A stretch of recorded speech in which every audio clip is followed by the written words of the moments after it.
चलिए आज का जो हमारा टॉपिक है किससे है, पॉलिटी से है। किससे है, पॉलिटी से। अब पॉलिटी से भी हमारा टॉपिक है क्या, हाई कोर्ट। आज हम लोग बात करेंगे किसके बारे में, हाई कोर्ट के बारे में। हाई कोर्ट को जानने से पहले हम लोग समझ लेते हैं किसके बारे में, थोड़ा सा सुप्रीम कोर्ट के बारे में जान लेते हैं। अब देखिए सुप्रीम कोर्ट का वर्णन आर्टिकल नंबर 124 में है।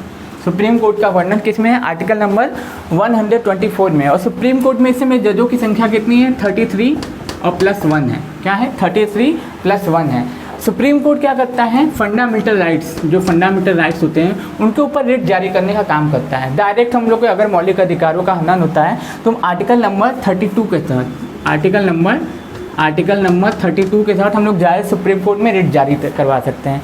और उसी तरीके से हाई कोर्ट क्या करता है, हाई कोर्ट के तहत 226 के तहत हम लोग क्या कर सकते हैं, यहाँ पे भी रिट जारी कर सकते हैं अगर हम लोग के फंडामेंटल राइट्स का हनन होता है। तो इसको जानिए सबसे पहले कि हम लोग के भारत में कितने आर्टिकल में सुप्रीम कोर्ट का वर्णन है। 124 आर्टिकल में क्या है, सुप्रीम कोर्ट का वर्णन है। इस समय सुप्रीम कोर्ट में 33 + 1 क्या है, एक मुख्य न्यायाधीश है और 33 अन्य न्यायाधीश हैं। पहले जो थे 30 थे, इधर 2 सालों के बीच में उनके जजों की संख्या बढ़ाई गई है। फंडामेंटल राइट्स के ऊपर रिट जारी करने का अधिकार सुप्रीम कोर्ट और हाई कोर्ट को, ये केवल याद रखिएगा। आर्टिकल नंबर 32 के तहत सुप्रीम कोर्ट रिट जारी करता है और आर्टिकल नंबर 226 के तहत क्या करता है, हाई कोर्ट रिट जारी करता है। इस समय वर्तमान में हमारे भारत देश में 28 स्टेट हैं। क्या है, 28 स्टेट और 8 यूटी हैं। क्या है, 8 यूटी हैं। यानी कि हम लोग बोल सकते हैं कि क्या नाम है हम, लेकिन वर्तमान में हमारे देश में 25 हाई कोर्ट हैं। क्या है, 25 हाई कोर्ट हैं। अभी कुछ दिन पहले ही आंध्र प्रदेश का जो अमरावती है वहाँ पे 25वां हाई कोर्ट बना है हम लोगों का। तो इस समय वर्तमान में 25 हाई कोर्ट है। क्या है, 25 हाई कोर्ट है पूरे भारत में।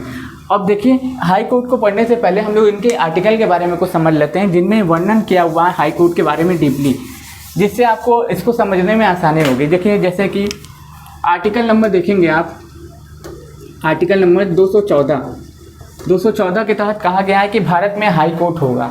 क्या होगा, आर्टिकल नंबर 214 में कहा गया है कि भारत के लिए हाई कोर्ट की व्यवस्था की जाएगी, तो राज्यों के लिए हाई कोर्ट की व्यवस्था की जाएगी।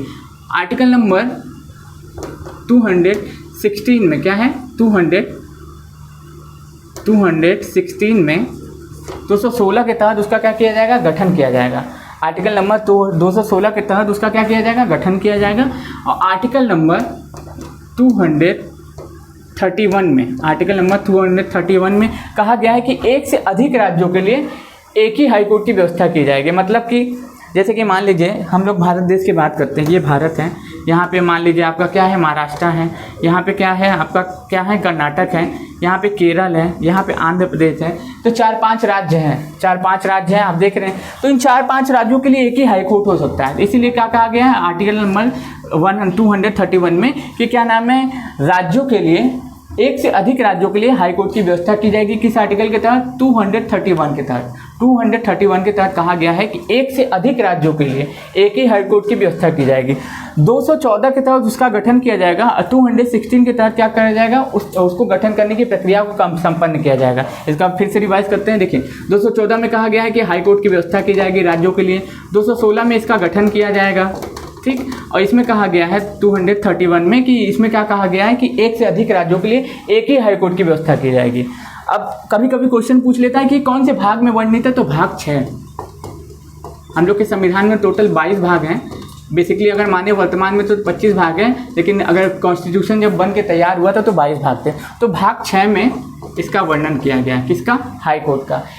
आर्टिकल नंबर कितने से कितने तक है, तो आर्टिकल याद रखिएगा 214 से लेके 231 तक इसका वर्णन किया गया है। अब देखिए होता क्या है कि जिस तरीके से सुप्रीम कोर्ट के जजों की संख्या सीमित है, जिस तरीके से हम बता रहे हैं आपको कि सुप्रीम कोर्ट के जजों की संख्या सीमित है, उसी तरीके से क्या हाई कोर्ट के जजों की भी संख्या सीमित है?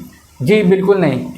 जैसे मान लीजिए हम लोग बात करेंगे यूपी में, ये जनसंख्या के आधार पर निर्धारित किया जाता है कि जिस राज्य में जनसंख्या ज़्यादा हो, ठीक, वहाँ पे ज़्यादा हम जज रखेंगे। जहाँ पे केस ज़्यादा होगी जाहिर सी बात है वहाँ पे जज भी ज़्यादा होंगे। जहाँ पे केस कम होगी वहाँ पे जज की संख्या भी कम होगी। तो यूपी हमारा जो एक राज्य है, उत्तर प्रदेश, यहाँ पे देखेंगे कि करीब 20 करोड़ के आसपास आबादी है। 20 करोड़ के आसपास आबादी है, तो सबसे ज़्यादा जजों की संख्या कहाँ मिलेगी, हाई कोर्ट के जजों की संख्या कहाँ मिलेगी? यूपी में मिलेगी। 5 भी हो सकता है, 20 भी हो सकता है, 25 भी हो सकता है। तो ये सब निर्धारण कौन करता है? राष्ट्रपति करते हैं। कौन करता है? राष्ट्रपति करते हैं। अब देखिए बात क्या होता है कि कभी कभी पूछता है कि इनकी योग्यता क्या होती है कि हमें क्या नाम है हाई कोर्ट का जज बना दिया जाएगा। क्या योग्यता होगी इनकी? 10 भारत का नागरिक होना चाहिए। सबसे पहली बात भारत का नागरिक होना चाहिए। भारत का नागरिक होना चाहिए। अगर हमें जज बनना है, हाई कोर्ट का जज बनना है, तो हमें क्या होना चाहिए? भारत का नागरिक होना चाहिए। ठीक। 10 साल क्या है?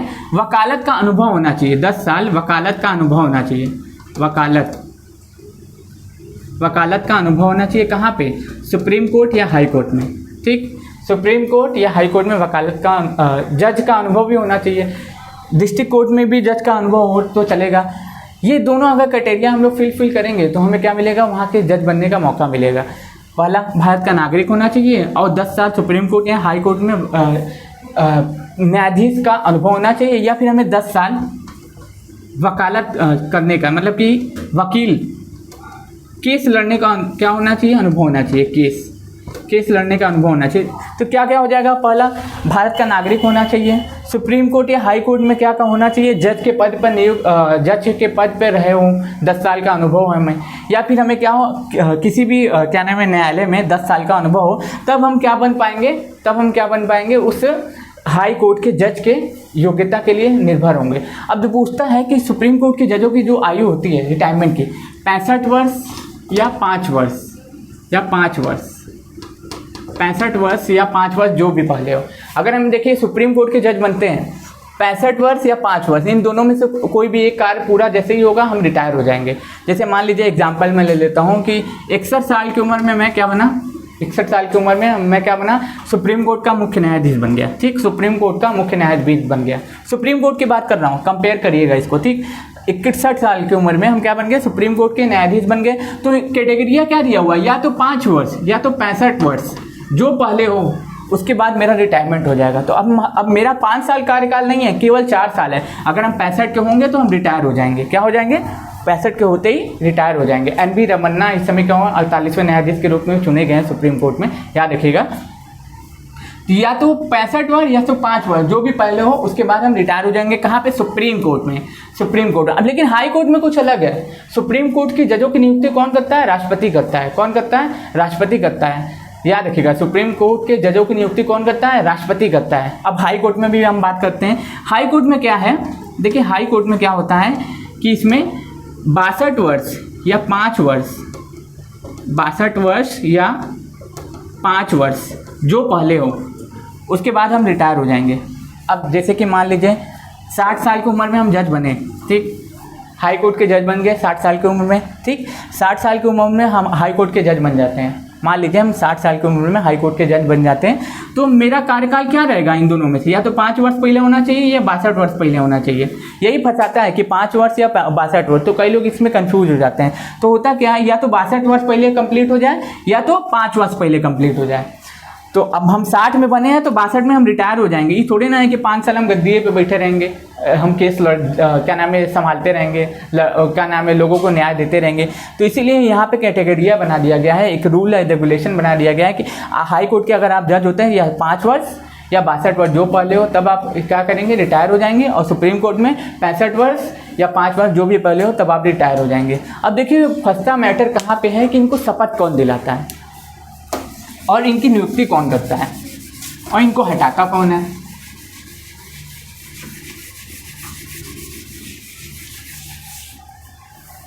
देखिए शपथ, सबसे पहले देखते हैं नियुक्ति कौन करता है। नियुक्ति कौन करता है? राष्ट्रपति करता है। राष्ट्रपति। हाई कोर्ट के जजों की नियुक्ति कौन करता है? राष्ट्रपति करता है। हाई कोर्ट के जजों की नियुक्ति कौन करता है? राष्ट्रपति करता है। हाई कोर्ट के जजों की नियुक्ति कौन करता है? राष्ट्रपति करता है। लेकिन इनको शपथ कौन दिलाता है? शपथ कौन दिलाता है? इनको शपथ दिलाता है कौन? शपथ दिलाते हैं गवर्नर, राज्यपाल। यही देखिए कंफ्यूजन है। शपथ कौन दिलाता है? राज्यपाल। नियुक्ति कौन करता है? राष्ट्रपति। और एक चीज याद रखिएगा, हटाते भी कौन है? हाई कोर्ट के जज के और सुप्रीम कोर्ट के जज के, दोनों का हटाने का कार्य कौन करता है? कदाचार के आरोप में उनको हटाने का काम कौन करता है? उनको हटाने का काम कौन करता है? राष्ट्रपति करते हैं, राष्ट्रपति। नियुक्ति कौन करता है? राष्ट्रपति करते हैं। शपथ कौन दिलाता है? राज्यपाल दिलाते हैं। और हाई कोर्ट और सुप्रीम कोर्ट के जजों को हटाने का कार्य कौन करता है? राष्ट्रपति करते हैं। याद रखिएगा, कंपेयर करके पूछता है क्वेश्चन इससे, इसलिए मैंने आपको बताया था। अब देखिए होता क्या है कि हाई कोर्ट के जजों के पास भी कुछ पावरें होती हैं जो सुप्रीम कोर्ट के जजों से ज़्यादा होती है मौलिक अधिकार के रूप में। अब जैसे जो है फंडामेंटल राइट्स हैं, ठीक, फंडामेंटल राइट्स में, ठीक, सुप्रीम कोर्ट का दायरा, ठीक, सुप्रीम कोर्ट का दायरा कम होता है हाई कोर्ट के मुकाबले। अब सब लोग सोच रहा होगा कि सुप्रीम कोर्ट का दायरा कैसे कम हो सकता है हाई कोर्ट के मुकाबले। तो एक चीज़ आप याद रखिए कि सुप्रीम कोर्ट का दायरा केवल क्या होता है? फंडामेंटल राइट्स तक ही सीमित होता है, कि मौलिक अधिकार के संबंध में ही क्या करेगी सुप्रीम कोर्ट? सजा सुनाएगी, आर्टिकल नंबर 32 के तहत। लेकिन सुप्रीम कोर्ट, ये हाई कोर्ट मैंने बता दिया। देखिए हाई कोर्ट क्या, सुप्रीम कोर्ट जो है क्या करेगी? फंडामेंटल राइट्स के तक ही सीमित रहती है। फंडामेंटल राइट्स पे ही क्या कर सकती है? रिट जारी कर सकती है और सजा सुना सकती है। किसके तहत? आर्टिकल नंबर 32 के तहत। लेकिन हाई कोर्ट क्या है? 226 के तहत क्या करेगी? पहले तो रिट जारी करेगी फंडामेंटल राइट्स पे, और क्या करेगी? और भी आपराधिक मामलों की देख रेख कौन करती है? High court. इसीलिए सुप्रीम कोर्ट का दायरा, हाई कोर्ट का दायरा सुप्रीम कोर्ट से ज़्यादा होता है। हाई कोर्ट का दायरा सुप्रीम कोर्ट से ज़्यादा होता है। सुप्रीम कोर्ट क्या करेगा? फंडामेंटल राइट्स पे रिट जारी करेगा आर्टिकल नंबर 32 के तहत। लेकिन हाई कोर्ट 226 के तहत रिट जारी करेगा फंडामेंटल राइट्स पे भी और आपराधिक मामले पे भी, आपराधिक मामलों पे भी। तो इतनी चीज़ें हैं जो आपको याद करनी थी, जो आपको पता होनी चाहिए। क्या क्या मैंने बताया कि एक से अधिक राज्यों के लिए एक ही हाई कोर्ट की व्यवस्था हो सकती है। 214 के तहत क्या किया जाएगा कि बताया जाएगा हाँ राज्यों के लिए हाई कोर्ट की व्यवस्था की गई है। 216 में उसका गठन किया जाएगा। 231 में कहा जाएगा कि एक से अधिक राज्यों के लिए हाई कोर्ट की व्यवस्था है।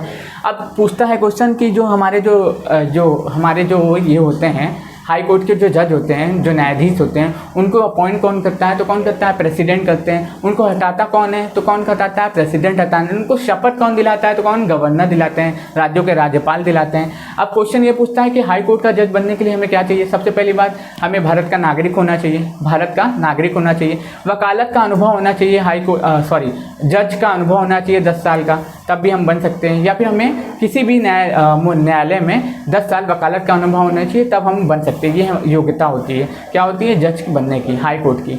अब देखिए हाई कोर्ट के जजों की मैंने आयु भी बताई कि हाई कोर्ट के जज 62 साल या 5 साल जो भी पहले हो तब रिटायर हो जाते हैं। सुप्रीम कोर्ट में क्या होता है? सुप्रीम कोर्ट में 65 साल या 5 साल जो भी पहले हो तब वो क्या होते हैं? रिटायर होते हैं। तो ये जो क्राइटेरिया है ये फुलफिल करना पड़ता है, तब आप जाके क्या बनेंगे? राज्यों के हाई कोर्ट के जज बनेंगे। अब इस समय पूछ लेता है क्वेश्चन, अब देखिए क्वेश्चन कहीं किसी भी घुमा के कुछ भी पूछ सकता है। इनसे बाहर तो क्वेश्चन हाई कोर्ट से नहीं आने वाले हैं, ये तो मैंने आपको बता ही दिया। लेकिन एक चीज़ और होता है, पूछता है क्वेश्चन में कि देखिए आपने सुना होगा कि कई राज्यों के जो होते हैं न्यायालय होते हैं उनके मुख्यालय में होते हैं, यानी कि उनके राजधानी में होते हैं, लेकिन कई के नहीं होते हैं। तो आप जिनके हैं उनको याद मत करिएगा, जिनके नहीं हैं उनको याद करिएगा। जैसे मान लीजिए यूपी का, ठीक, यूपी का पूछ लेगा कि मुख्यालय यूपी का हाई कोर्ट कहाँ है?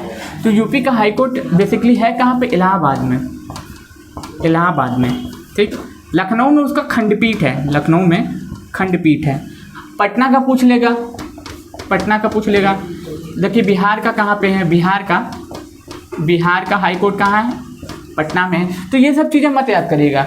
क्यों मत याद करिएगा? क्योंकि आपको ये पता चल जाएंगी। आप याद वो वाला करिएगा जो आपको नहीं पता है, जैसे कि असम, मेघालय, त्रिपुरा, मिजोरम, ये सब का हाई कोर्ट कहाँ है, पुदुचेरी का और केरल का हाई कोर्ट कहाँ है, इन सभी का हाई कोर्ट आप याद करेंगे ना। एर्नाकुलम में है केरल का, तो ये सब याद करेंगे तो आपको काम आएगा। और इससे बाहर तो क्वेश्चन नहीं आने वाले हैं, तो आप इसको 2-3 बार देखेंगे तो आपको लेक्चर समझ में आएगा। अगर आपको समझ में ना आए तो आप कमेंट्स करिए और लाइक करिए और चैनल को आगे बढ़ाइए, और इसी तरह की वीडियोस हम लाते रहेंगे। चलिए, धन्यवाद।